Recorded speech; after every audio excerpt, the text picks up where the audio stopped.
Dear basketball. Dear Yoshi, I wrote you, but you still ain't calling. Hello, my fellow Ixians. I would like to discuss a little bit about the parry and melee system. I'd hope that anyone from the balanced team from Deadlock somehow watches this, or Yoshi himself. Wink, wink. Bro, I sent you a friend request, Yoshi. You did not accept it. You just ignored me, man. I need special treatment here, man. But anywho, somehow, hopefully they watch this. I think we are very close to kind of getting a perfect balance between the way melee and parries work. What kind of sparked this idea for me was Abrams getting a melee buff per boon, which, to be completely fair to non-Abrams players, can seem unnecessary and very ridiculous since the guy is already considered strong to a lot of people because of his purple power, especially for the people that fight him on a daily basis. But for me, it always kind of seemed like a long time coming. If the hero that is known specifically for melee and not extremely popularized by creators of the community, like for example Cyrus Melee IB for example, it'd be very obvious that a 6'7" buff Ixian holding a book thicker than the Harry Potter books and a comically large gun would be having something around melee mechanics, you know?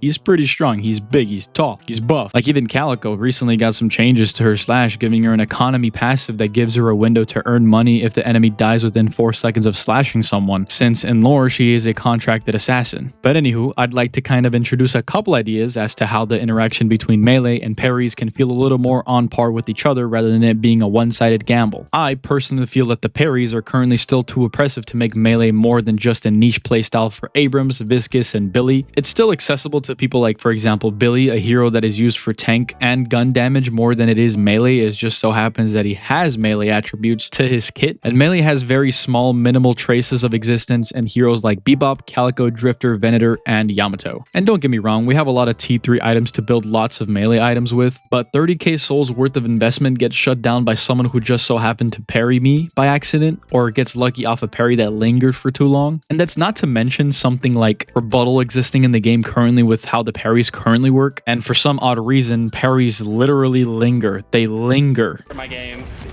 Dude, what the fuck is this? Look at the linger! Why does it linger? For something that punishes you this hard, it's really crazy how charitable it can be with the window to parry you. The only way a parry should be extended is through a successful parry from a trooper, a counterspell usage, or a player getting parried. I feel melee should be a viable, accessible style with limitations to not have it be completely overtuned like the last time we were in the prime melee meta. Back then, you would be able to reduce the stun of parries with reducers. Back then, this would have situations where you completely recover from a parry quite literally instantly and would have no punishment effects for getting parried, like the damage amp from the parry. Specifically also because reducers used to be very accessible back then. Rebuttal was also eventually added to, which to be fair, this item is stupidly bloated to this day, but due to the death of melee after the nerfs, it wasn't really used often, and since Billy didn't even really heavily build into melee, it really just wasn't used that often. And every time it was used, it was just to parry bait someone and then sell the item, or they swung one too many times or way too many heavies, and you want them to just stop them from spamming that shit over and over again, even though you've already punished them without rebuttal. Now here is where the little controversial part starts. A little fix for me would be to bring back the ability to reduce the stun on parry again through reducers, which I know for the people that were around for the melee meta, it might piss you off or trigger some PTSD because it used to be that bad, yes I know, but hear me out. It is now more expensive to buy reducers. Just like lifesteal, debuff reducer is also a diminishing stack, so investing 16k worth of debuff reducers like Unstoppable, Weighted Shots, and Spellbreaker will only offer you 55 instead of 70 resistance to debuffs. You can only get close to 70 debuff resist if you are playing Abrams and max your 3 after your 2, or just max 3 right away, which is a bad idea by the way, which is supposed to up your number from 70 to 90 if it did not diminish, and only ends up boosting your number from 55 to 64 resistance. But it still seems like a stupid amount of resist, and maybe wondering, yeah, you're just kind of stupid to be honest, this is a bad idea. This was never going to be a good idea to begin with in the first place. I just think it's ridiculous that I can debuff resist everything in the game, just not parries at all. Well, the catch here is that it still should be punishing to get parried,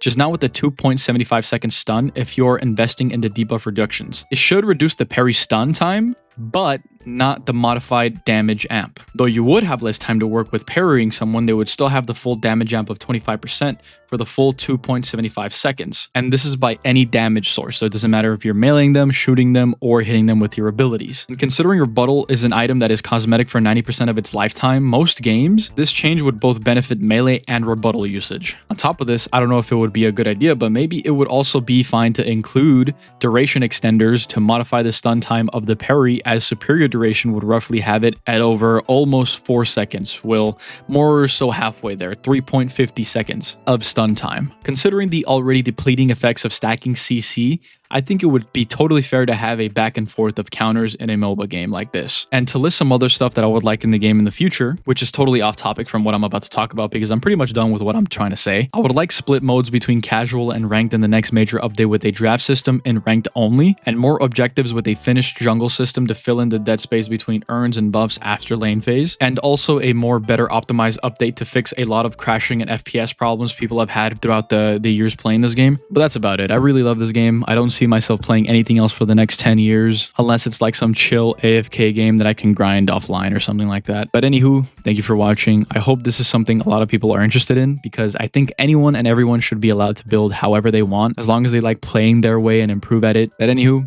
again, thank you for watching. Bye-bye.